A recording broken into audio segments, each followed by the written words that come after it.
panel discussion, I'd like to thank Waterloo Public Library, our wonderful speakers, translators, and editors, and our audience. Welcome to the One Sky Over All Community Speaker Series brought to you by Renison University College and the Waterloo Public Library. Renison University College, affiliated with the University of Waterloo, was established in 1959. Students of Renison earn University of Waterloo degrees. Our original founders established as the college motto the Latin phrase, sed coelum solum, one sky over all. This phrase has evolved over the years to include all that we do. Renison believes deeply in contributing to a world in which social justice, diversity, and equity are not aspirations, but realities. Our programs reflect this view. We believe that barriers exist where ignorance and misunderstanding prevail. We aim to collapse those barriers through programs that improve our understanding of diverse languages and cultures, social and economic environments, and questions related to gender, spirituality, and a shared sense of belonging. Renison offers undergraduate degrees programs, social development studies, honor arts, and honor arts and business. Our postgraduate programs include a Bachelor of Social Work and Master of Social Work with a focus on health. Renison offers classes for undergraduate students who choose to minor in Applied Language Studies, East Asian Studies, or Studies in Islamic and Arab cultures. We also have courses that count towards a major or minor in religious studies. Renison also has a wide selection of community of professional education programs so you can experience culture, engage in language learning, or explore spirituality through a dynamic selection of events, workshops, courses, and programs at your own pace. I want to thank you again for your interest in this series. I'd like to start with a quote by Viviana Weisman, President and CEO of Women's Link Worldwide. It is in moments of crisis, such as the one we are facing, that women and girls suffer the greatest violation of their rights. Therefore, now more than ever, as an organization, we must ensure that their fundamental rights and access to justice are respected and guaranteed. As many of us know, the COVID-19 pandemic is witnessing an increasing rate of violations of women's rights as lockdowns lead to high rates of gender-based violence, high levels of impunity and barriers to access to justice, increased unpaid care work, and much more. Thus, this topic is crucial, and through my discussion with the four speakers, I have learned a great deal about it. I think that this kind of event provides us with an opportunity to unite and learn from each other's experience in facing this pandemic. Tonight, our speakers will take us into a journey to explore those violations and the activist responses in the Middle East and South America. Just want to remind you that question and answer will be at the end of the talk. And also we have two speakers who will speak in Spanish, one's in Spanish and the other speaker will speak in Arabic, but the summaries of their talk will be posted in the chat box. Without further ado, let's welcome our first speaker, Mira Abdullah. Mira Abdullah, just a quick introduction. Mira Abdullah is a Lebanese journalist, trainer, and gender rights activist. She is a communication manager in the Arab region for Women in News program at the World Association of Newspapers, and the head of media department at the Arab Foundation for Freedom and Equality.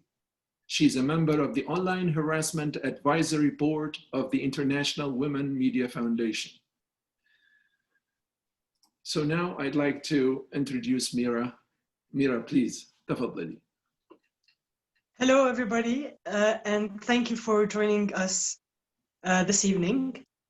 As you all been watching the news, since I'm here to speak about the women-led activism in Lebanon during COVID-19 specifically, this cannot be taken out of the context of Lebanon, especially after the recent developments 2 weeks ago and the Beirut explosion that made the headlines all over the world. First, when I started actually thinking about women-led activism during COVID-19, I couldn't divide the different contexts that there were in Lebanon.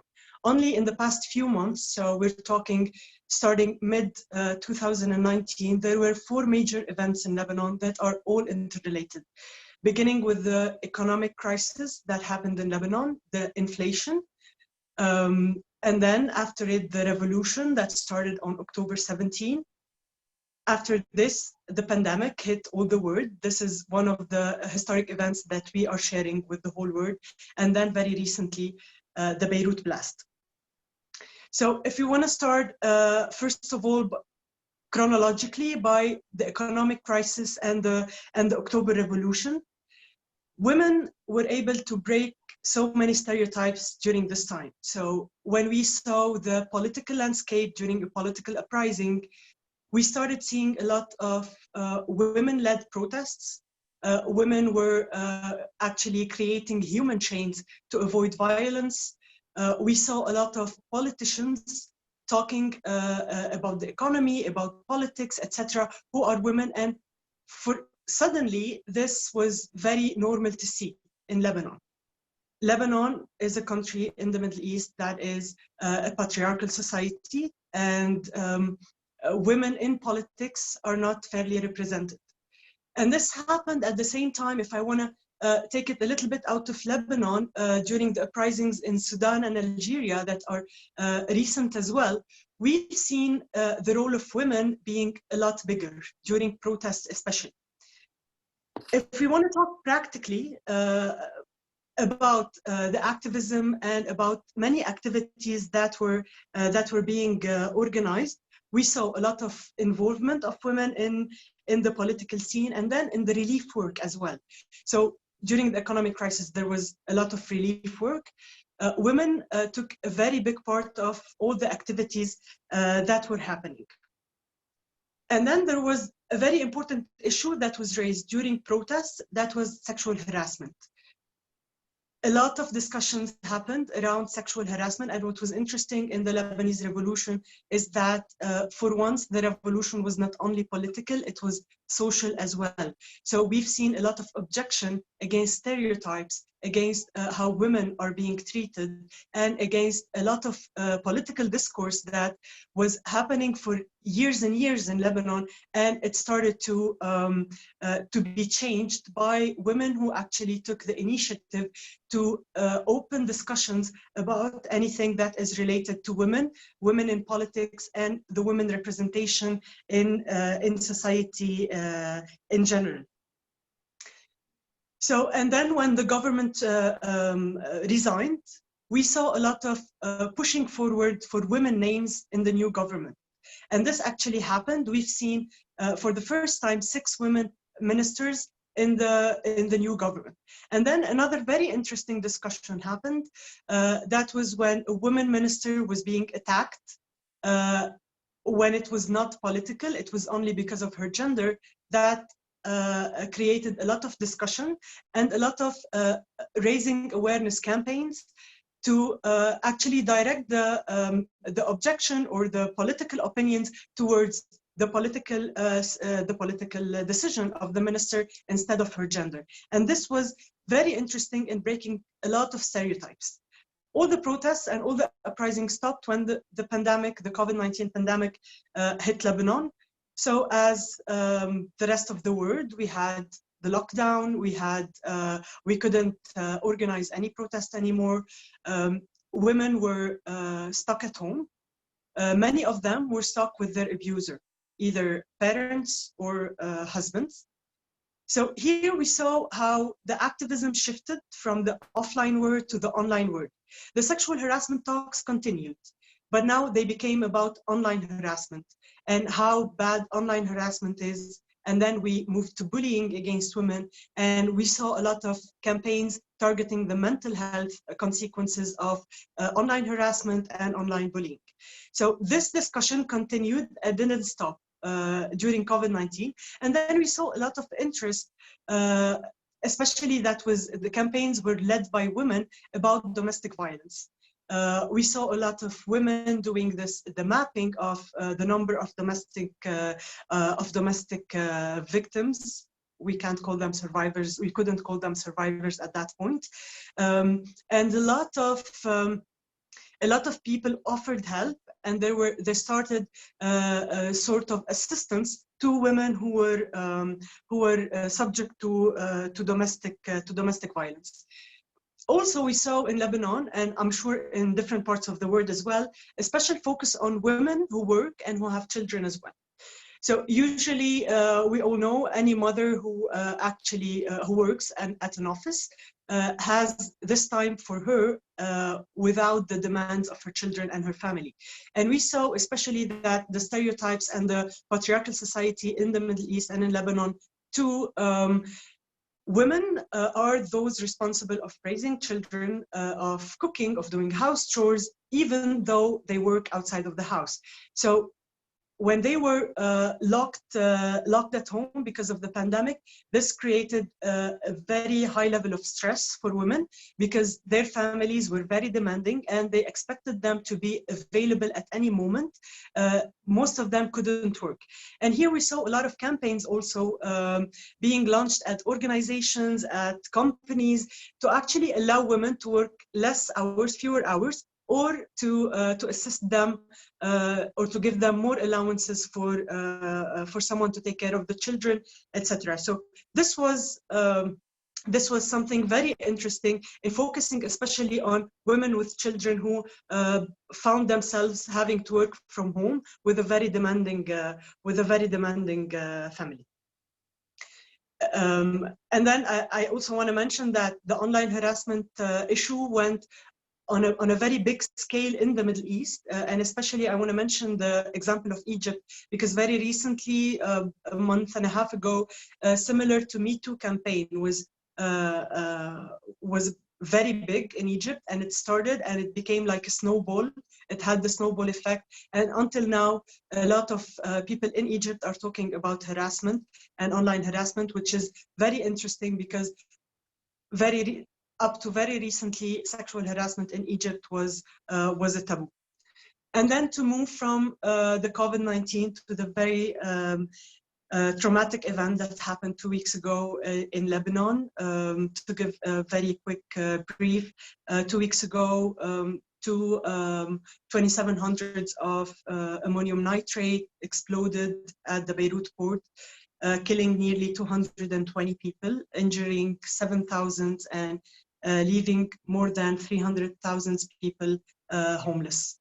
Half of Beirut was destroyed, and it was not anything that I've seen personally, and it was very traumatic. I could describe it as a disaster. And then in the middle of a complete absence of the government, the government didn't show up actually for relief work except 2 days ago. That's nearly 2 weeks after the blast. Citizens knew that they had to do something, otherwise nothing will be done. We couldn't, as activists, we couldn't leave people sleeping on the streets. We couldn't leave people without food. So relief work started from citizens. We actually went to the streets, we cleaned all the streets, we started repairing houses, we started food drives, etc. So this was very common between men and women activists. It was not very different, but the difference was the focus on children and mothers. So this is how women were focusing on this, children and mothers especially. So we see a lot of initiatives focusing only on delivering, for example, milk, vitamins, diapers, etc. are mainly women-led. On the other side, we see major initiatives that are focusing on repairing houses are male-led. So that was very interesting in the landscape that was happening. everybody didn't know what they want to do because it was a huge traumatic event, and we just reacted by reflex. We didn't really think before starting to do the work, but then we see how women and men by intuition look at things from different angles, and this is how we saw different initiatives being born. So just to conclude, because I missed a piece of information, for example, just an example during the economic crisis and how women can see things differently. During the economic crisis, there was a list of items that was supported by the government, and naturally the prices of these items were lower than other things. And suddenly we realized that these supported items did not include, for example, intimate pads or anything that was related to women. And there was a huge campaign in Lebanon to force the government to actually include women-related products in this list of items that is financially supported by the government. And then nearly 10 days later, after a huge campaign happened, we saw more items being added to this list, including intimate pads, etc. Thank you so much.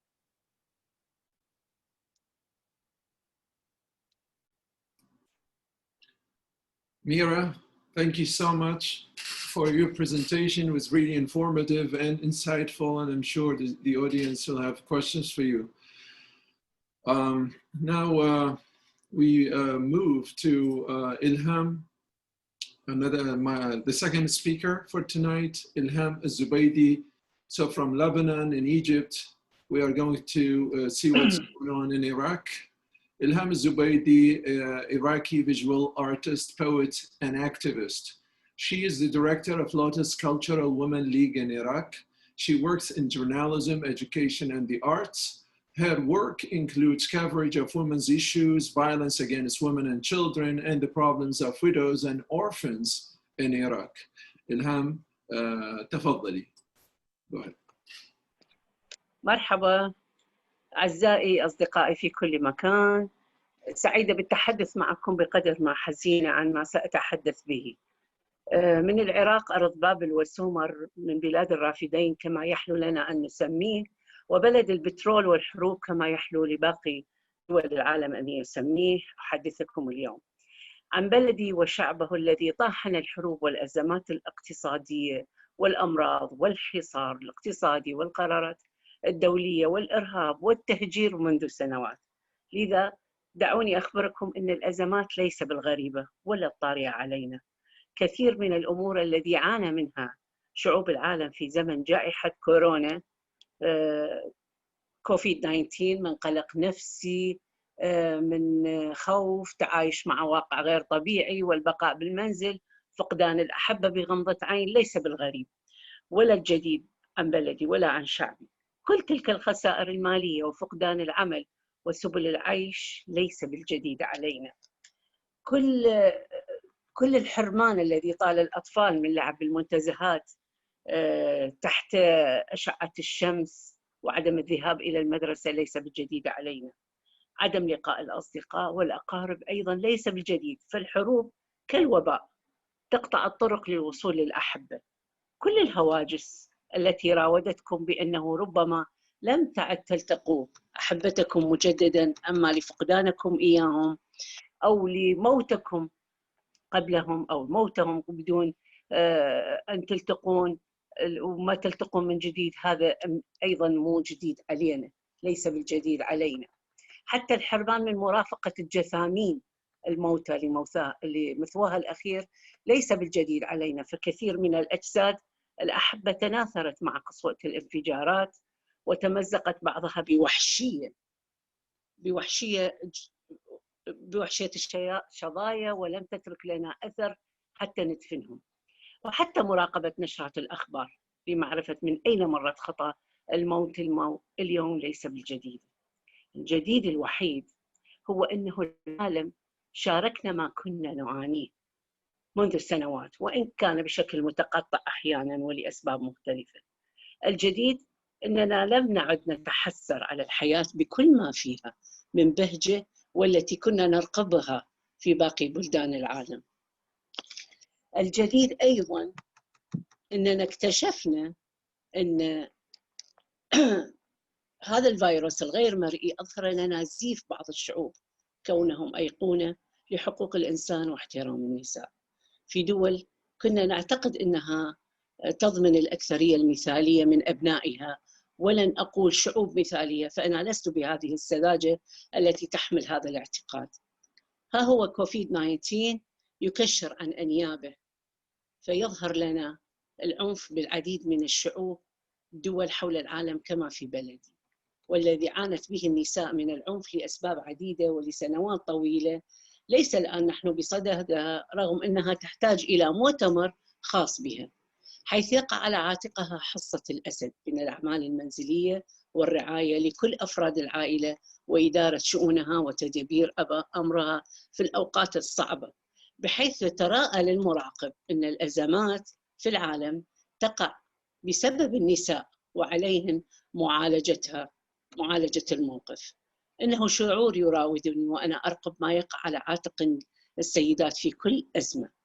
والأغرب من كل هذا أنه بالرغم من تصديها للقيادة في الأزمات فإن أغلب النساء تواجه صعوبات في الوصول إلى مراكز الرعاية وإلى مراكز حمايتهم، هذا إن توفرت، وإذا صادف وتوفرت فهل تعمل بالشكل المطلوب؟ هنا أنا أتحدث بصدق عن بلدي وحال النساء بها وهن بدون مأوى تلجأ إليه يوفر لها حماية قانونية. ونحن منذ 2005 وقرار حماية الأسرة من العنف الأسري والمرأة لم يشرع من قبل 4 دورات برلمانية من عمر العراق الديمقراطي. نعود لفيروس كورونا مع حلوله ضيف ثقيل على العالم. اكتشفنا أن هذا الفيروس أيضا يمكن أن يكون سبب ليس فقط للعنف ضد النساء بل وصمة عار جديدة مستجدة مثل كوفيد-19. وكأن المرأة لا يكفيها العدد الكم الهائل من وصمات العار، ليأتي فيروس لا يرى بالعين المجردة يضيف لها وصمة جديدة تضاف إلى قائمة العيب والممنوع التكلم عنه والبوح به، ويتحول من وباء صحي إلى وباء اجتماعي. مثال بسيط أنطيكم إياه سأرويه لكم أصدقائي. يوم 28/3/2020 تحديداً انتشر على وسائل التواصل الاجتماعي فيديو صور بالصدفة في أحد أحياء البصرة الشعبية لرجل يتهجم ويهدد الفرق الصحية من استخدام السلاح ضدهم إذا حاولوا الدخول لمنزله واصطحاب زوجته للحجر الصحي بعدما تم الإبلاغ عنها بأنها مصابة بفيروس كورونا. تهجمه هذا مؤكد ليس سببه الحب والصدمة على زوجته وما يقدر يفارقها، لا، بل لأنه من العار أن تذهب إلى الحجر الصحي وتبيت هناك دون مرافقة ذكر من عائلتها حسب التقاليد والعادات التي تشمل السفر أيضا. وقد تهجم الزوج على الكوادر الطبية بأبشع الكلمات وهدد بحرق سيارة الإسعاف، مما دفع القوات الأمنية من القيام بإلقاء القبض عليه ونقل زوجته إلى الحجر الصحي بعدما أثبتت الفحوصات بأنها مصابة فعلا بالفيروس. هي ليست المرة الوحيدة التي تعامل بهذه الطريقة، والبصرة ليس المدينة الوحيدة التي سجلت مثل هذه الحادثة الاجتماعية لا تسمح للمرأة بأن تبيت وحدها في تلك المراكز الحجر في غياب ذكر من أقربائها. وهكذا لا يفصح عن إصابة النساء بالفيروس وتختفي عن الأنظار حتى وأن توفيت يقال إنها توفيت بسبب أزمة ما، بينما يطالب الرجل المصاب بالفيروس أصدقائه والأقارب وعلى صفحات التواصل الاجتماعي الدعاء له بالشفاء من الفيروس اللعين. هنا أريد أن أطرح لكم ازدواجية معايير غريبة صاحبت كورونا. بعدما اعتدنا لسنوات من حق الإعلان عن موت النساء كما موت الرجال، فالنساء بالحرب أيام الشظايا يعلن عن موتهم كما يعلن عن وفاة الرجال. وقبل لعنة كوفيد شاركت النساء بالتظاهرات مع الرجال ورغم التنمر عليهم ورغم كل الإساءة ووصمات العار التي نسبت لهم كونهم خرجنا للبقاء بصحة الاعتصام مع الرجال، لكن التي تصاب بالتظاهرات من النساء يعلن عنها كما يعلن عن إصابة أي متظاهر. يا ترى ما الذي ساهم بانبثاق هذه الازدواجية بالتعامل بين المصابين والمصابات بالكورونا؟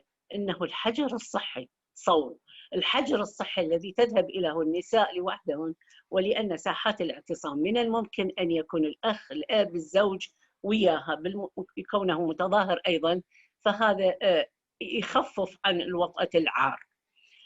أصدقائي، بكل الأزمات التي مرت كان هناك فسحة لخروج الرجل من البيت، لكن الحظر وضع أكثر من نصف العالم تحت وطأة الحجر المنزلي بسبب الجائحة، وهو ليس أمر سهل وإجراء استثنائي وغير مسبوق بالعالم.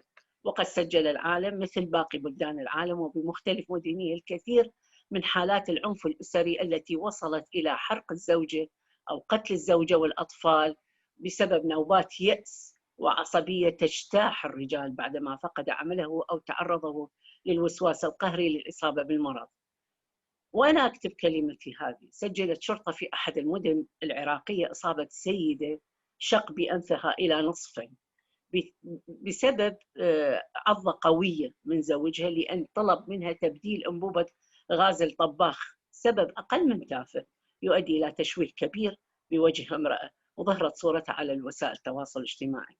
كما سجلت بلدي العديد من حالات التنمر والعنف الأسري والعنف المجتمعي التي لم يسبق لها أن كانت مسجلة قبل الوباء، ولعدم وجود مأوى تلجأ إليه تلك النساء المعنفات مع أطفالهم جعلها تتلقى العنف بصورة مضاعفة، خصوصا وهي تمنع العنف عن أطفالها.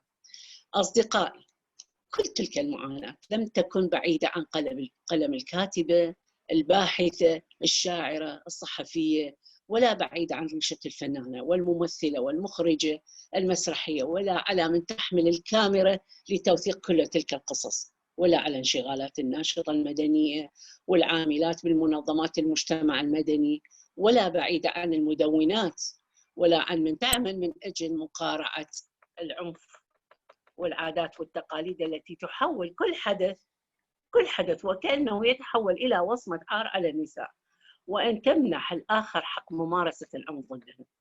إن جائحة كوفيد-19 أصابت الشلل كل مفاصل وقطاعات الحياة وقطاع العمل، وأكثرها تضرراً، وتسبب في خسائر الكثير من عملهم وعدم الحصول الأكثرية على فرص عمل. نحن بالعراق أساساً عندنا يعني قلة بفرص العمل بسبب الأوضاع اللي عرفوها الكل. أما من لا يعمل أصبح على حافة اليأس. إن عدم الأمان الاقتصادي أكبر مسبب لتزايد العنف بكل أنواعه وعلى النساء بشكل خاص. ولا يغفل عنا أن النساء هم الفئة الأكثر تضرراً في خسارة عملها وفي عدم إيجاد فرص عمل جديدة. وغبي من يعتقد أنه من السهولة حصولها على العمل أو مجرد العودة لما قبل كوفيد-19. لذا هنا دعوني أطالب كل الهيئات الإنسانية والمنظمات الدولية أن تكون على مستوى حجم الكارثة، مبتعدة عن التنظير السخيف، أبجديات العمل الممل، وأن تعمل بأساليب مختلفة وجديدة. سأبقى أكتب وأرسم وأتحدث، سأبقى أعمل من أجل الجميع ومع الجميع وإن كان أونلاين. سأبقى أزرع النباتات وألون جدران بيتي رغما من الحروب والإرهاب ورغما من كوفيد-19. كونوا بخير.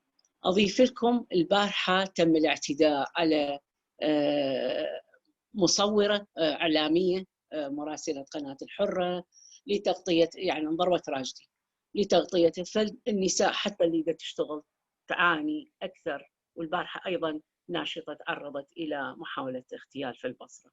فالبصرة نسائها تدفع الكثير من اللي دا يصير بالعالم. شكرا لكم، تحياتي.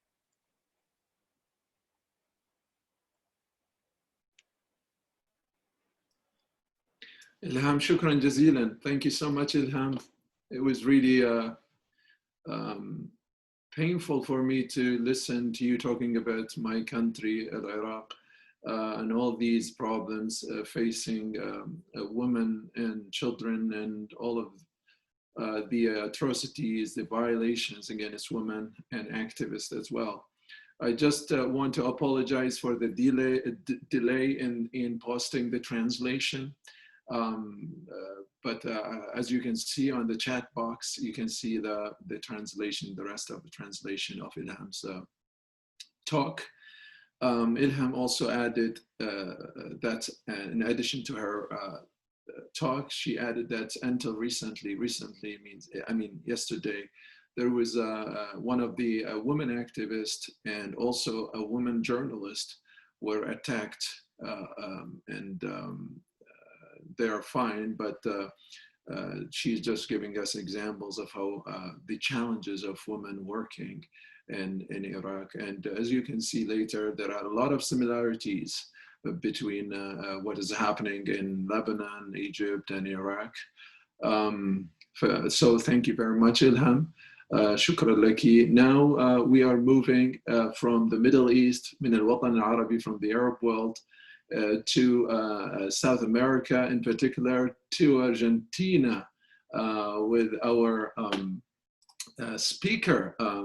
Let me introduce our speaker, Luciana Caudana. Just want to make sure that I don't miss any of the. Luciana Caudana will be our next speaker, the third speaker. Luciana is Argentinian feminist activist, political scientist, and psychodramatist. PhD student in the Scientific and Technical Research National Council of Argentina, member of the Feminist Research and Gender Studies Center of Rosario National University, professor of gender studies as well. Her research areas are related to the mainstream of integrative sex education and feminist perspective in formal and non-formal schools, and the creation of counter-gender pedagogies of feminist activism. She's currently a member of the Theater of the Oppressed group, Teatro del Oprimido, and the leader of Free Women group within a movement, community movement called La Cabida de Ludiana. Ludwania, sorry. Without further ado, please, Luciana. Well, hello everybody. Thank you, Amir. Well, I'm very grateful for being here, sharing this activity with all of you, with people who is listening to us. Well, there we are. Thank you, Amir. Thank you, Waterloo Public Library, Boston University, and all this community. I'm going to read my presentation to make sure that I'm clear because I speak Spanish, so I try to speak in English. If I am not, please let me know on your comments below. I think the issues we are sharing are vital, not only for us and our activism, but also for us as human beings facing the difficult time together. Let me use Judith Butler's words here. I think we are arguing about which lives matter and how we believe they should be lived. That is, I think, the main motivation of our activism. Now, if we can see the first picture, please. Because I'd like to explain, to be clear about that everything that I'm saying is absolutely stemmed from my personal political conviction, my life and my activist trajectory, and academic concern. You are now seeing a picture of Mujeres Libres de la Cabida de Ludueña.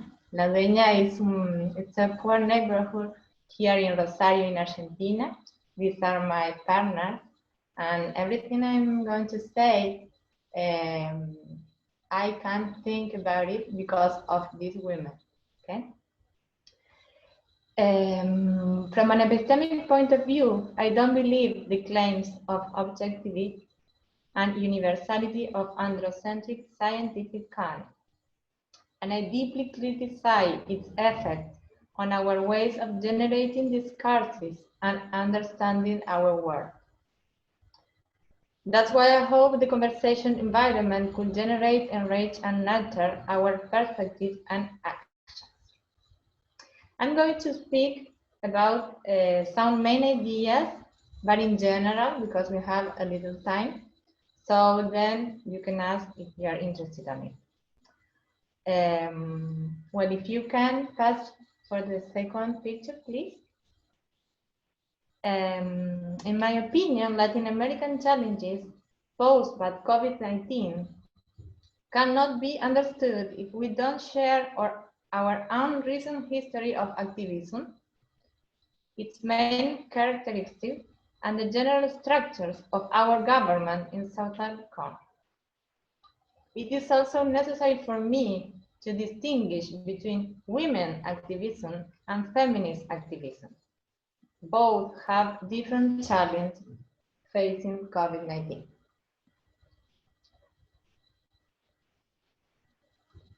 Okay, you cannot go to the second picture, right?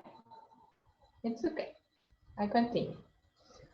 Last 5 years, women and feminists, thank you very much. In the last 5 years, women's and feminist Southern movements have started and pioneered the so-called fourth wave. I think it's a kind of geopolitical reformulation of what Black feminists call history versus herstory. It refers on when women can take our own voice on our own problems.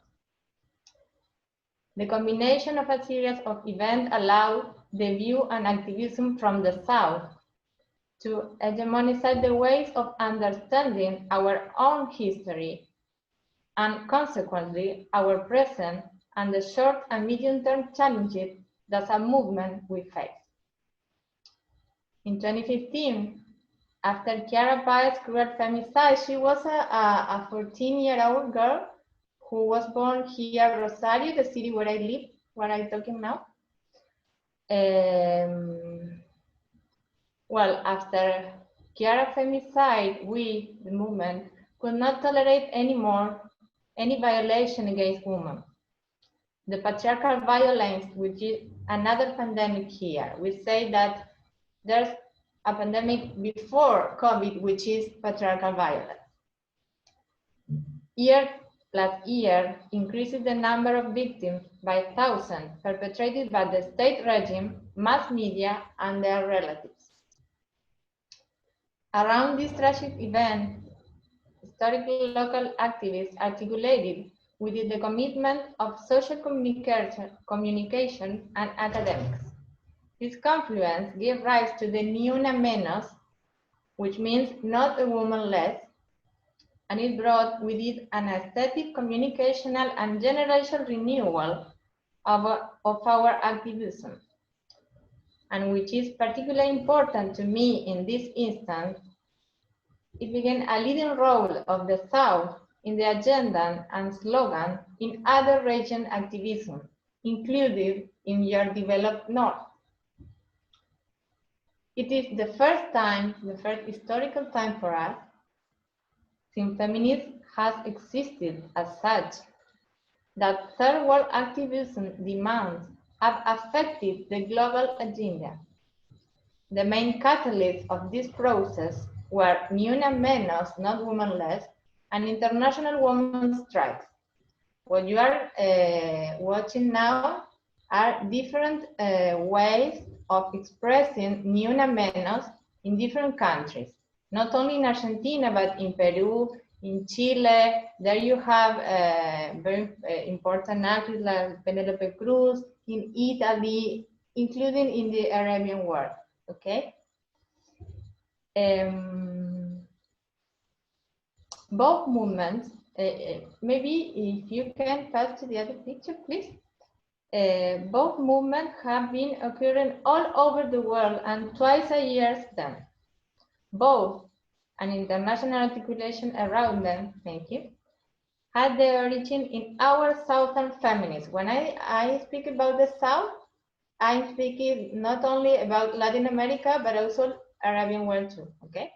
It's a political concept, the South. They also represent the beginning of the public agenda about unpaid care workers and gave new impetus to feminist economic critique in universities and management spheres. Then you can see a different expression of the international women's strikes on different languages. And it's a question about what is our work. It's only a rental work, or where are we working? Well, I continue. Any crisis process has a deeper impact on vulnerable populations. Same happens with the effect of the COVID-19 pandemic in our South. If you want, you can pass to the other picture, please. The following problems, thank you. The following problems have been highlighted during COVID-19, maybe because they are more tragic now or bigger in scope, but they have already existed before COVID-19. It was a constant in all responses from Latin American colleagues when I consulted them of this issue. We are talking about historic demands on feminist activism that are exacerbated by pandemic. Perhaps the main challenges now is the magnitude and the urgency, but none of them are news for us. Among the challenges we have during COVID-19 are the following: recognition of care workers and their service, intersectionality between gender, race, and class oppression, plus the impact of capitalist extractivism on human life and environment. Capillarity, this is a Foucault concept to describe how power functions. So capillarity of the invisible pandemic of patriarchal violence would take the lives of thousands of women per year, and the absence of public policies that recognize the specificity of our needs, our rights, and our activities. Although they are shared problems, they have different related importance in each country of the Southern Cone. This difference depends on the particularities of feminist organization in each territory, the general social condition, ideologies, and political characteristics of each government. There's another determinant factor in the current position of each country in the regressive cycle that also began 5 years ago, more or less at the same moment when Nuna Menos began. Okay, 5 years ago is an important cut of our history. Well, this regressive cycle resulted on the following current and heterogeneous configuration that we can resume like this. There is a right-wing government in Chile and Brazil. There is a plurinational government replaced by a coup in Bolivia. There is a civil military government in Uruguay. And there is, in my opinion, a progressive government in Argentina. So now, I'm going to mention some examples on how this issue, or how these problems care in different societies, okay? So in the first case, care workers, that you can see in the picture. Care workers, the vast majority of them are women. Their demands have increased without receiving an equitable pay that fits the scope of the work women do. These demands are particularly strong in Argentina, here, and in Uruguay, as well as the immediate response of activism. When COVID begins, the feminist organization began to do this, we call them popular posts is referred to community kitchen where women prepare and distribute food once, twice, or even 3 times every day, including Sunday, to satisfy basic needs of hundreds of neighborhoods.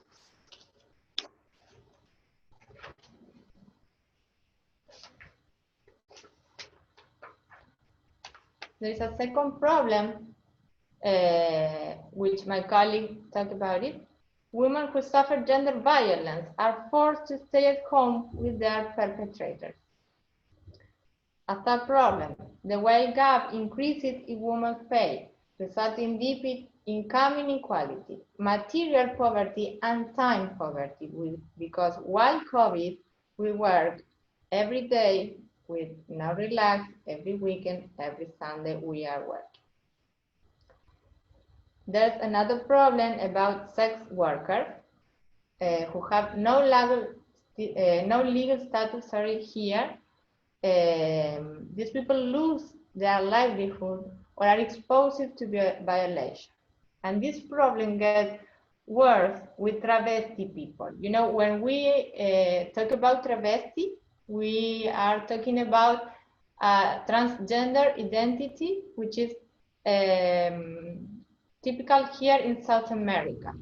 So that's why I said at the beginning that it's not the same to talk about women challenges than feminist challenges. That is an example. I understand that these consequences of isolation have an equal impact in all women who suffer gender violence in its different manifestations. The difference depends on the public policies that in each case may or may not provide alternative houses or shelters. In Chile and Argentina, for example, the strengthening of mutual aid and supply network among women were one of the activist priorities to face this challenge. Number 5, health services prioritize COVID cases over other equally important health problems such as illegal or clandestine abortion or obstetric violence. This was announced by here in Argentina and Uruguay. In the case of Chile, the situation is more complex due to the privatization of all health services equally. And number 6, recrudescence of racist violence and police repression against African descent or indigenous community women. These problems were specifically denounced by Bolivian, Chilean, and Brazilian feminism. This difference may be due to the greater recognition of the racialized character of its population. Unlike Argentina and Uruguay society that still perceive us as European descendants.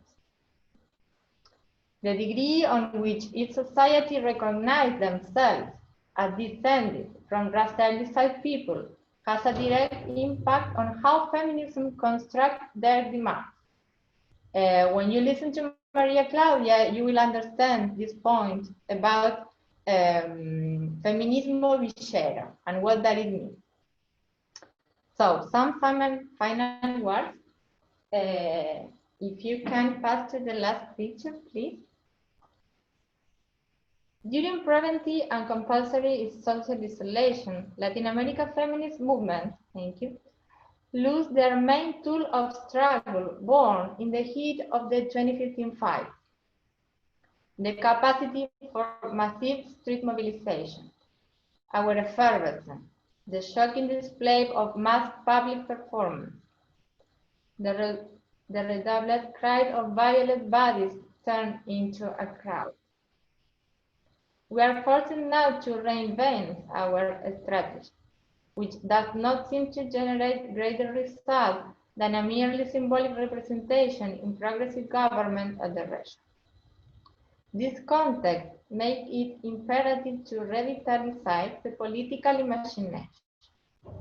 Although feminism has always been characterized by its disruptive, creative, and even scandalous nature, the pandemic surprises us at a time when political imagination and protest repertories are somewhat ineffective. In my opinion, this is perhaps the only new challenge: how to re-signify the power of the so-called feminist herd, feminist crowd, in times of physical distancing. How we do to prevent physical distancing from weakening the power of a movement that until now has been based on being together in the public stage. Well, thank you very much.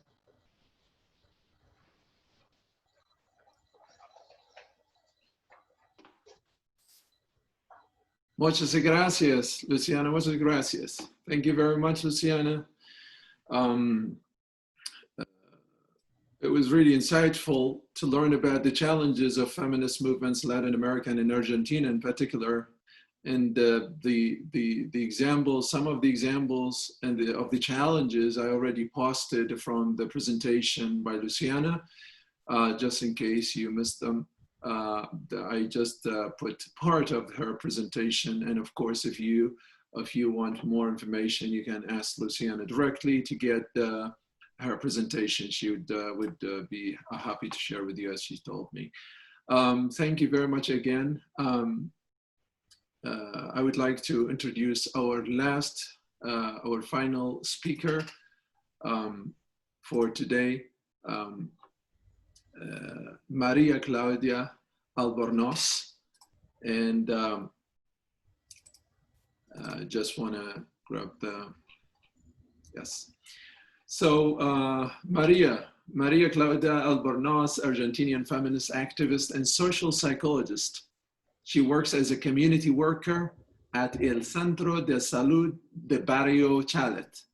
She's the founder of Crapa Negra por la Memoria y la Dignidad, social justice movement established to bring justice to those who were affected by the flood in Argentina in 2003. She's also a co-founder of El Foro Santa Fe contra la Trata, a joint organization that helps victims of sexual exploitation. She is the director of La Poderosa, a social environment organization that works in poor neighborhoods throughout Latin America. Maria Claudia is a member of the Nationalist Feminist Negotiation Table, convened by the Women, Gender and Sexual Diversity Ministry in Argentina. María, por favor, it's you. Muchas gracias, gracias Emir. Bueno, una alegría, gracias Luciana por hacerme llegar hasta acá. Una alegría primero escuchar la fuerza de las mujeres, más allá de, o más acá del idioma. Una alegría poder comunicarnos, aunque todavía no entendamos bien lo que está diciendo la otra, pero me parece que estamos situadas en el mundo con una fuerza enorme, que es la fuerza de las mujeres.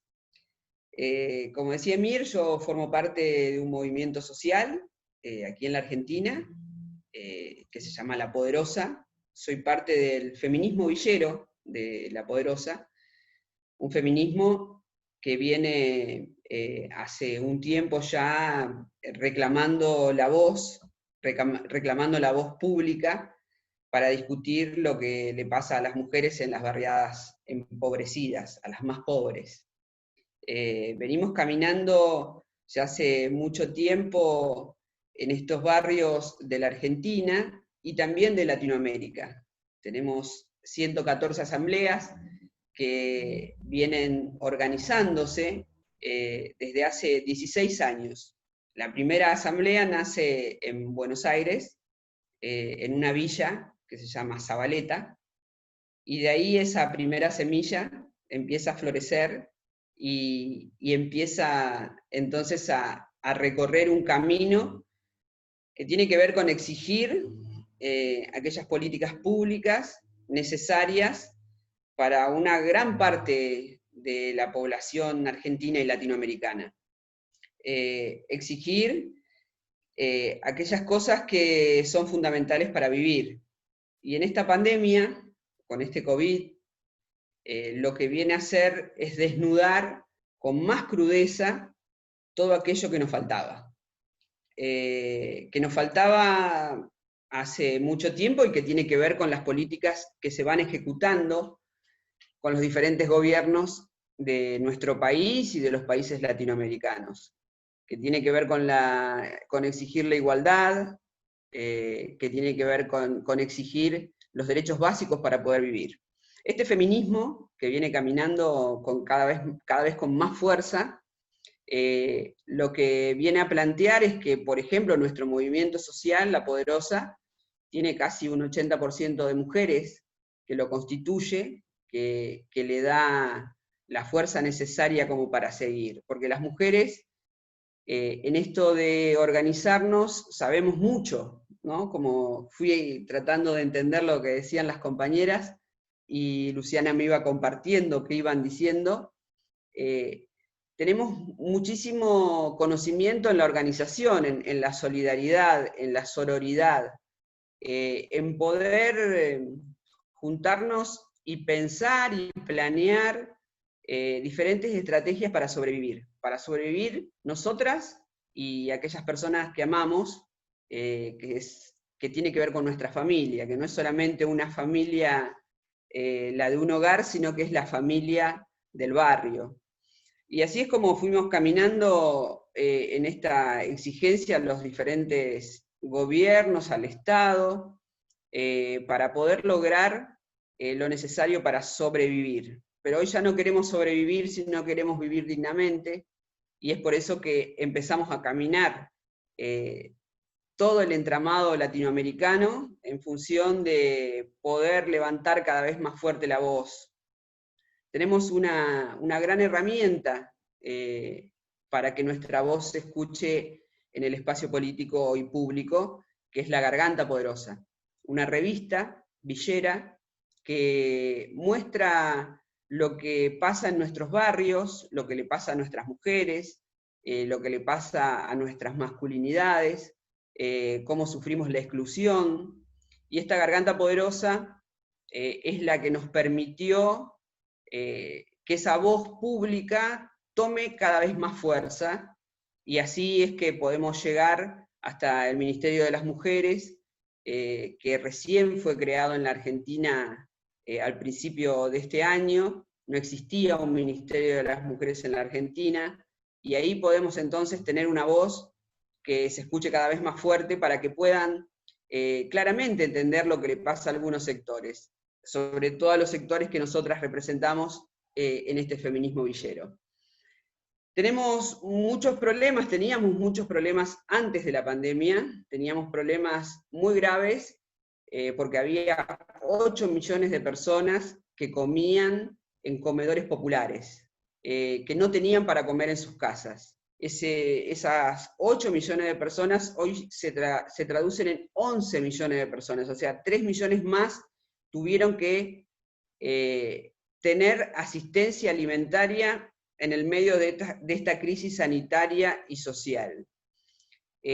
Por eso nos importa mucho participar de esta conferencia, nos importa mucho compartir lo que nos pasa en la Argentina con mujeres de otras partes del mundo, en donde sabemos también que han sido y han sufrido diferentes discriminaciones. El feminismo villero tiene esta voz que cada vez se hace más fuerte y más autorizada en la esfera pública, justamente porque aprendimos de otras mujeres que también gritaron a viva voz lo que le pasaba a esas mujeres en otras partes del mundo.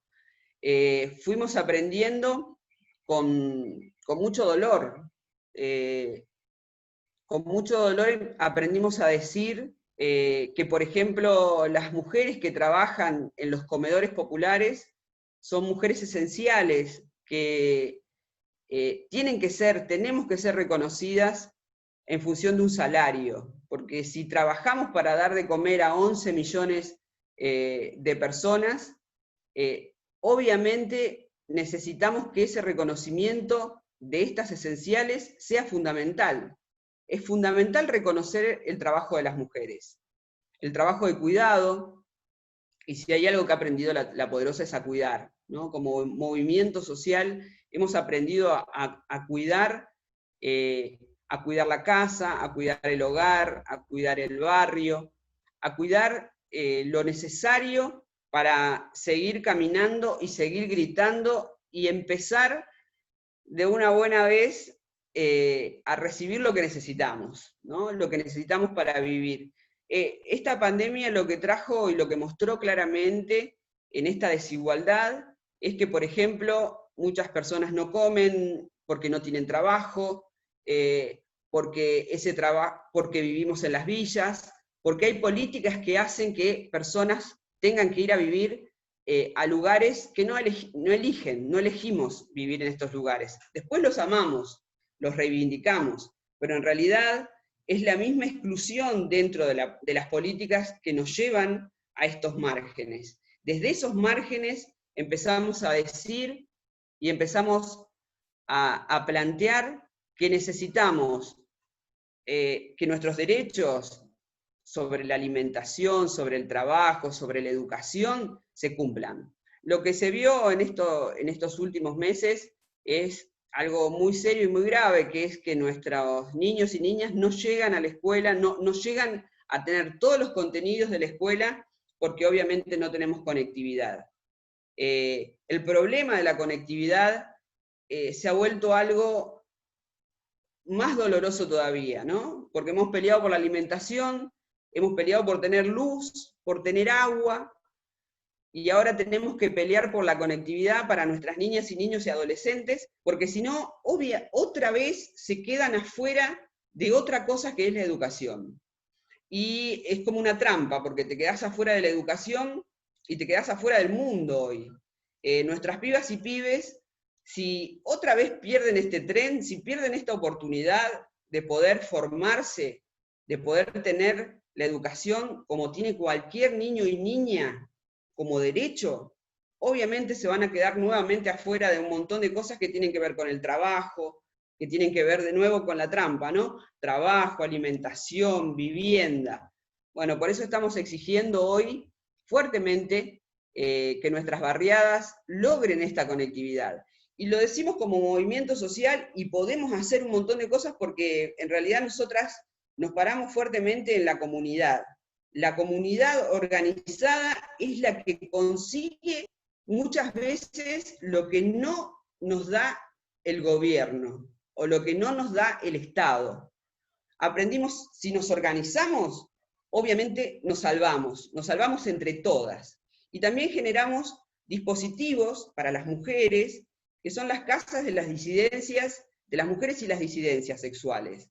Esas casas son refugios en donde nuestras compañeras, nuestras vecinas, pueden venir a buscar ayuda porque el Estado le queda lejos. Entonces, somos nosotras mismas las que abrimos esas puertas de las casas de las mujeres y las disidencias en función de cumplir muchas veces lo que tiene que cumplir el Estado, que es cuidar, denunciar, cuidar sobre la violencia machista, cuidar sobre el hambre, dar respuesta a muchas cosas que no da el Estado. Entonces, esas casas, que son 7, las que tenemos hoy en la Argentina, pero están proyectadas 3 más, en lugares estratégicos, tenemos 2 en Buenos Aires, muy fuertes, que son en la Villa 31 y en la 21, que son villas muy, muy grandes, en donde las mujeres muchas veces no pueden salir a denunciar porque les queda lejos, y tenemos entonces estos dispositivos que son fundamentales porque se denuncia, se acoge, se cuida, y también podemos hacer talleres en donde nos fortalecemos, porque nuestras casas tienen diferentes ejes, y uno también es la educación. Entonces en estos talleres aprendemos a cuidarnos entre nosotras, pero también aprendemos sobre primeros auxilios, aprendemos a cómo hacer la ruta de la denuncia, que es otra dificultad muy grande que tenemos, porque muchas veces para poder denunciar necesitamos datos en el teléfono, teléfonos móviles cargados y no hay.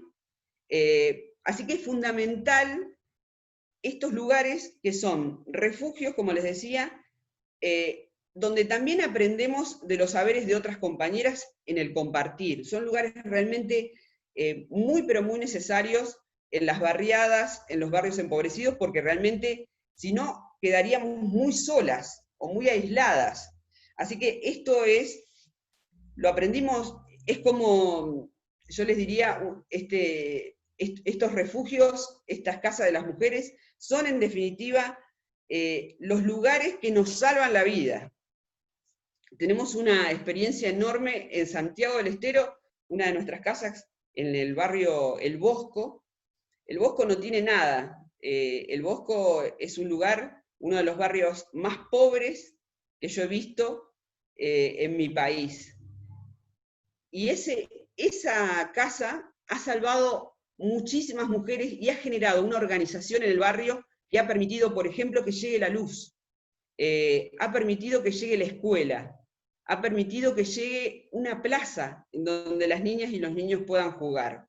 Por eso yo creo que estos dispositivos son tan necesarios en función de lo que podemos generar desde esos lugares hacia el barrio, hacia el territorio. Como en definitiva es lo que fuimos aprendiendo en esta organización, que tiene que ver con lo que sabe mi vecina, lo que sabe mi compañera, compartirlo y ahí tener la fuerza. Por eso me parece fundamental que nuestras asambleas se conozcan, que se contagien, porque no solamente tienen que ser poderosas, porque hay otras experiencias en otras barriadas que son fundamentales y también tienen el mismo ADN, la misma lógica, que tiene que ver con reunirnos, así como se reunían nuestras ancestras alrededor del fuego, se reunían y en esos saberes se podían concretar un montón de los sueños que teníamos. Bueno, en esa misma dinámica es que nosotras podemos juntarnos, y nos juntamos en estas villas, tiene la particularidad, en las villas porteñas sobre todo, que hay mujeres de toda Latinoamérica que han migrado y que en esta migración han llegado desde Paraguay, desde Bolivia, desde Perú, de diferentes puntos de Venezuela, y en este encontrarnos en el barrio, en este de juntarnos en el barrio, hemos podido entender lo que le pasa al feminismo en toda Latinoamérica. Lo que contaba Luciana, lo que describía Luciana al respecto de este análisis que hace, este análisis latinoamericano, cruzadas por la Ni Una Menos, que es un hito muy importante en la Argentina, que nos muestra un antes y un después, es que pudimos entonces, en esta pluriculturalidad que tenemos las mujeres en las villas, que se siente particularmente en la comida. Cuando vos entrás a la villa sentís el olor de Latinoamérica, sentís el olor de Paraguay, de Perú, de Brasil, de Uruguay, porque está en la comida es donde está el compartir ancestral de nuestros países. Y esa es una comunión muy, pero muy particular. Es una comunión que nos da, que hemos aprendido entonces a entrelazarnos y a entender que la patria no es nada más que la Argentina, que la patria, la matria, es toda Latinoamérica. Y esto tiene, yo les diría, una mística muy particular, una fuerza muy particular. Los encuentros de mujeres, los encuentros nacionales de mujeres en la Argentina, que tienen ya muchos, 35, 36 encuentros, en donde la poderosa, el feminismo de la poderosa, también aprendió a encontrarse con otros feminismos. Y esto también es muy importante, ese camino.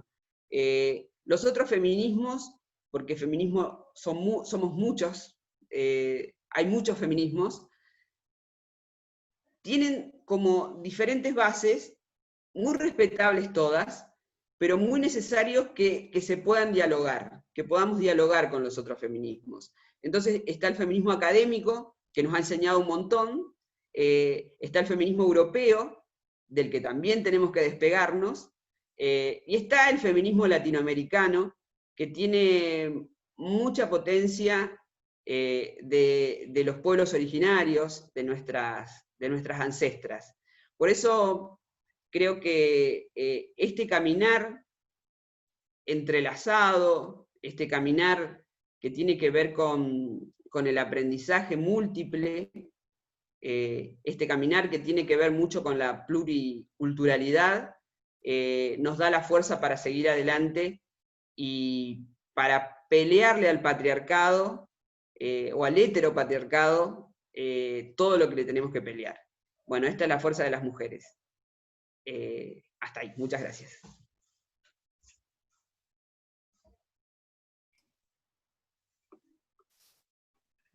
Thank you so much, Mary. Very powerful, informative presentation. I really salute you. I have to say that when you're such a hardworking woman, whenever I call you, you're always working and helping and working with even care workers and helping the poor and a lot of people there. So thank you so much for your presentation. Muchas gracias, Maria. Presentación y muy poderosa e informativa. Te saluda, eres una mejor muy trabajadora. Siempre que te llamo, siempre estás trabajando. Siempre. Thank you so much. And I mean, my Spanish is very broken Spanish. But I know you get the meaning. Thank you so much, everyone. This is really wonderful, informative, educational, illuminating, powerful, and insightful for me and I'm sure for all of the audience here. Now we are open to question and answer.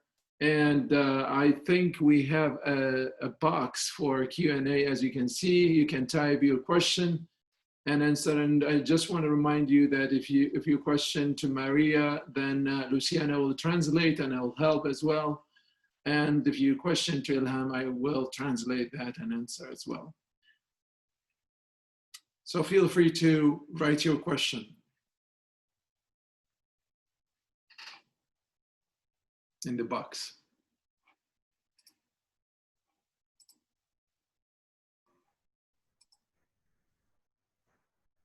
And so we're just going to wait a couple minutes just for anybody who would like to submit any question in that question and answer area. And then we'll wait probably just a few more minutes. Let's just have a look here. So I think the people are, some of the audience here writing in the chat box. There is a time I'm interested in hearing more about Ilham's experience with arts-based methods of activism. This question is for Ilham. And Ilham, I will translate into Arabic. تسأل إلهام إنه كيف خبرتك ممكن تحكي لنا عن خبرتك باستخدام الفنون كطريقة للنشاط اللي تعملينه يعني الأكتيفيزم اللي هو جزء من عملك كمنظمة. شكرا جزيلا. كثير من القصص أو من الأشياء اللي تحدث للنساء بدينا نوثقها في قصائد وفي قصص قصيرة وفي مسرحيات وعندنا شاهد ترجم. A lot of stories that happening during COVID-19. We started to document them in poetry, plays, and fiction. أيضا الفنانات التشكيليات كانت سباقة في رسم الرعب اللي صاب الناس بالكوفيد-19. As well as visual artists responded to that, documenting the horrible atmosphere, the horrible things that happened to people during COVID-19. أكو ظاهرة جديدة وهو العودة إلى الهاند ميد لإشغال النساء وقتهم فبدأوا يبدعون ويسوون معارض أونلاين. Okay, so there is a return to knitting for women to also respond and contribute to that, and they start to display their products online. واحنا في لوتس الآن بدنا نحضر إلى مسرحية ل3 شخصيات ل3 قصص راح تصور. أيضا مترجمة من قبل عامر الأزرقي. We are in Lotus Women League. We are preparing to produce and to stage a play based on 3 women written by Amir Al-Azraki, me, myself, and dealing with issues related to COVID-19 and also related to لما راح نصورها إن شاء الله نبعث لكم اللينك على اليوتيوب على القناة الخاصة على مود تشوفوها. We're going to film it and post it on our website, so you can, if you're interested, you can check it. شكرا لنا. شكرا. Thank you. Another question, I think. Okay, that's a question in Spanish. Luciana. Well, it is not a question. It's un reconocimiento. There's a woman in the south of Argentina who sent her love to Maria, La Negra. It says she's an enormous reference for our movement, La Poderosa, and there's always a light out when we were together. And she said that Maria teaches it with her practice.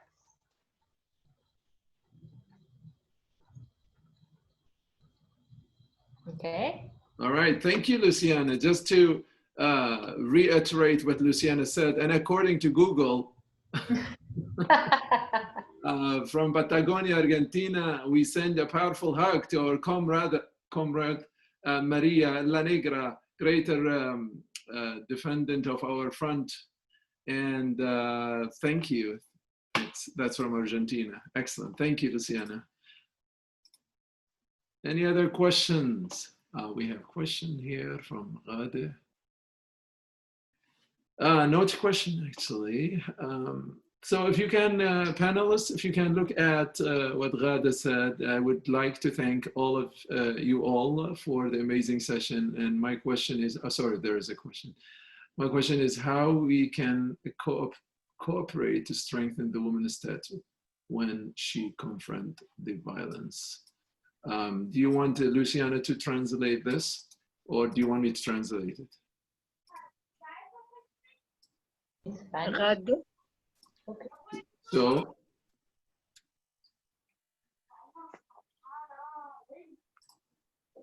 okay, so in English, I'd like to thank you. As you can read it, she's asking about how can we cooperate to strengthen the woman's status here when she confronts the violence. And who are we? Who is talking? Are you in an organization? We as women. I don't know, Ghada, can you say it? Can you answer who are? What do you mean by we? Are you? Yeah, because it depends. If you are part of an organization where you're interested in, there are a lot of forms.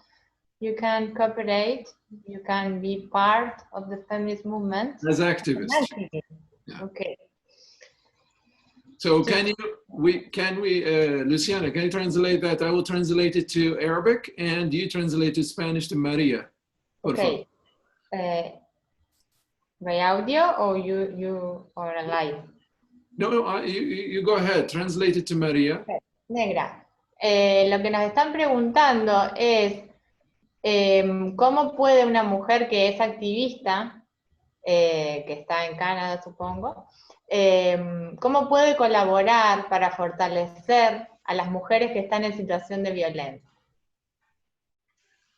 Elham? Okay. Ilham, فهمتي السؤال؟ لو أشرح عليك. You're mute. Yeah. نعم. فهمتي. وإذا كانت غادة اللوز من أمريكا فهي عراقية أكيد. يمكن أعرفها. يس. دا تسأل عن التدريس أو بالضبط شنو كان؟ تقول احنا كنساء يعني فاعلات في النشاط النسوي نعم. شلون راح نقدر يعني cooperate strengthen the women نتعاون لدعم المرأة ووضع المرأة؟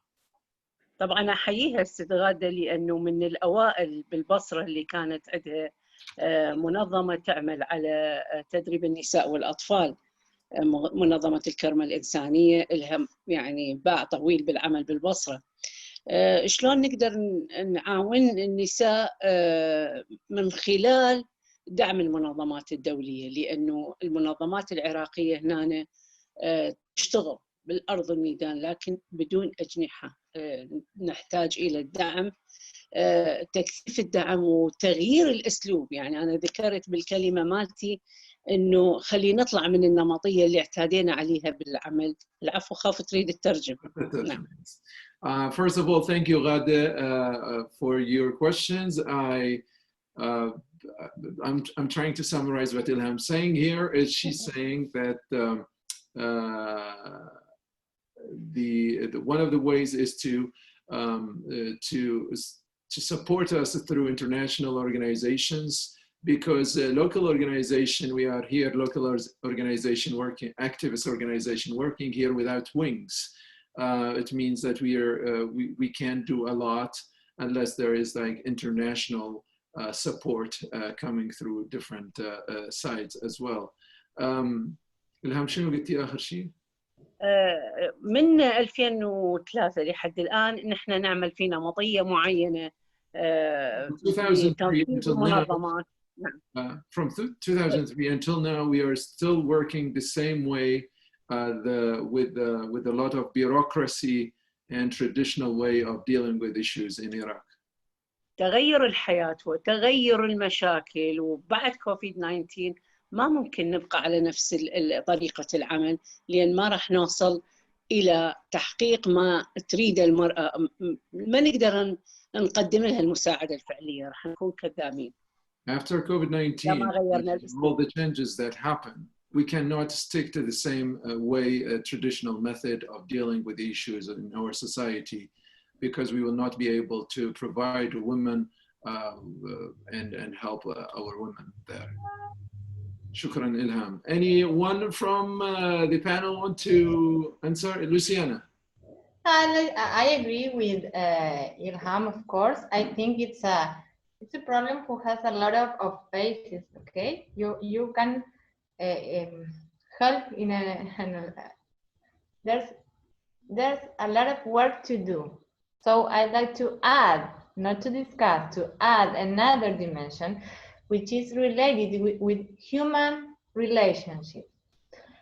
Feminists we are women, for example, no, or travestis or lesbian, okay, and it's very normal that we live on our own lives. We have already crossed violent situations, and we feel impotente. How do you say, Amir? Impotente. Unable. When you see a sister who is in the same situation. So it's a very important learning, un aprendizaje muy importante, to be patient. Acompañar, we have to learn to wait, because it's a contradictorio, it's a proceso contradictorio. A woman in a situation of violence, maybe it's very difficult for us to identify it. It's very difficult to understand that we deserve peace. We deserve to live in peace. So as feminists, I think, sumando what Ilham said, that we have to be sororas, which is one of our favorite words. It means sisterhood. Okay, we have to acompañar each other. We have to love each other between us and be patient and not juzgarnos. Even inside feminist movement, I think there is a problem for us, even between feminists. Thank you, Luciana. Can I add something?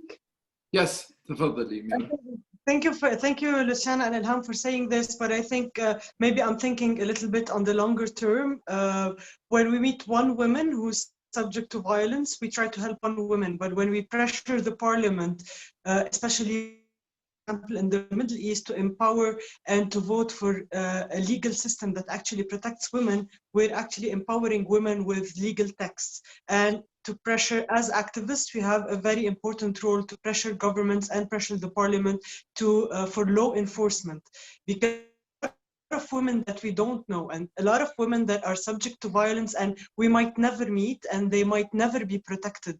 So it's not only our job to protect those we meet, it's our job to make sure that the system protects everyone who is subject to violence. Mm-hmm. Thank you, Mira. Mira, another question for you from Zahra, if you can see it. Sorry, I have to, can you see? All right, so the question is, yes. what do you think about, so first of all, let me translate that to Ilham, and then Luciana can translate that to Spanish, to Mira. I know it's a process, but we have to make sure that all of, this question is for Mira, and it's asking, what do you think brought about Women's Initiative in the October protests in Lebanon? Ilham, I will translate that. ما هي باعتقادك ما هو الذي حصل في أكتوبر، مظاهرات أكتوبر في لبنان اللي أعطت الحافز للنساء في مظاهرات لبنان؟ هذا السؤال هو لميرا. Was there anything different this time around? هل كان يختلف عن بقية الأوقات هذه المرة؟ How were they able to gain traction? So, is it traction and bring about attention, you mean? كيف استطاعوا أن يحصلوا على أهمية ويصنعوا تغيير يعني؟ هذا السؤال لميرا. Luciana, would you like to translate that? If you need help, let me know. Ya, por lo que entiendo, le están consultando a Mira respecto de un ciclo de protestas en octubre en Líbano, y la pregunta es si ella entiende que hubo alguna diferencia en esta oportunidad, cómo pudieron traccionar y generar el cambio de las mujeres. ¿Es okay? Thank you, Zahra, for the question. I think what was new this time, it was the majority of the Lebanese population reached to a point where enough was enough. So it was not only about those people who were active, who were protesting all the time, who took the street. It was basically everyone. And then also because we have a lot of social issues that were coming in parallel with all the economic and the political issues. So women found it as an opportunity to start and raise their voices. And it was not only women. For example, the LGBT community in Lebanon also started to raise their voice and to stop, for example, protesters from insulting politicians using words like faggot, for example. So it was a social reform as well as it was political and economic reform. And the way they got traction is that for the first time, all the media was with the people and on the ground. And definitely there was a huge use of social media. And a lot of experts in the field of social media, or designers and people who work on communication, who were on board to help and get more attraction. Women journalists played a huge role in this, especially women-led media organizations that are new media organizations that were focusing in very particularly on women and women-led initiatives. So this is how they got this attraction. Thank you so much, Mira. Nancy, do we have time for another question, or we are?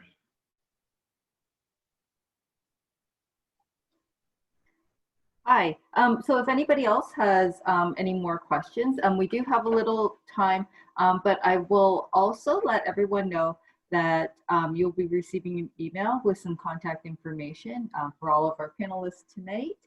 So if you have any further questions, that you can email them with any questions that way as well. So I'll be sending that along later on. Thank you. We'll wait another like 3 minutes, 4 minutes, 5 minutes, and then we can wrap up.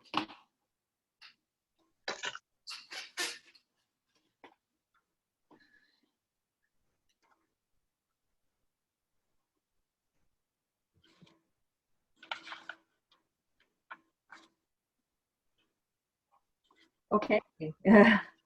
All right. Well, thank you so much, everyone. Muchas gracias. Shukran lakum. I will let Nancy, do you want to say something, Nancy, at the end?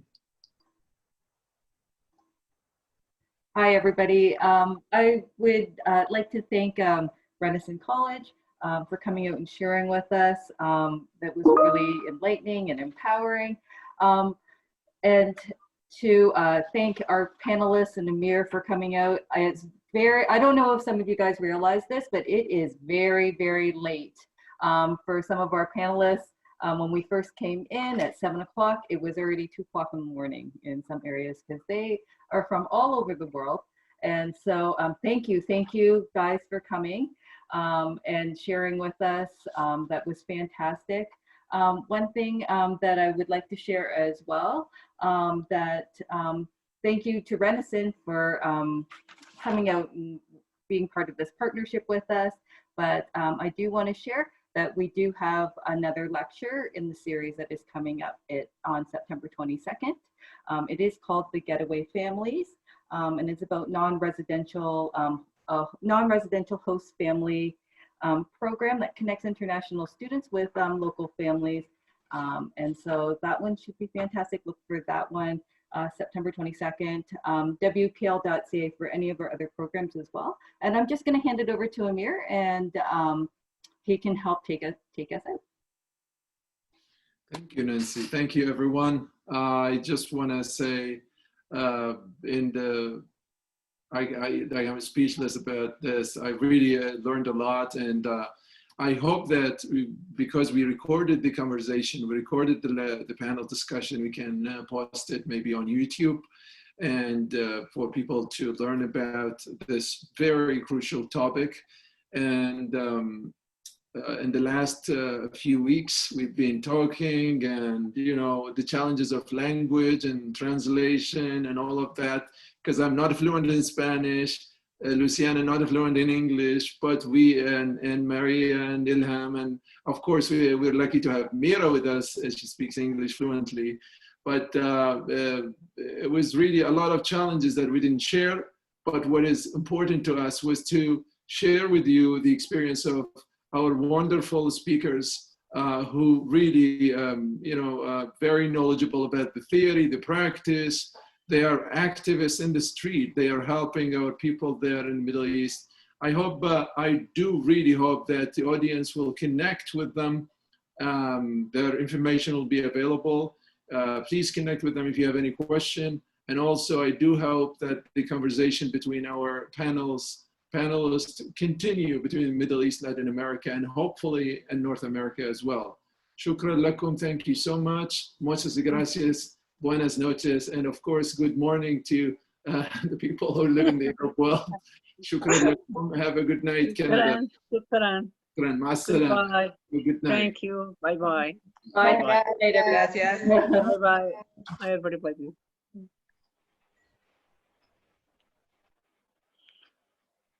Bye. Have a good night. Good night.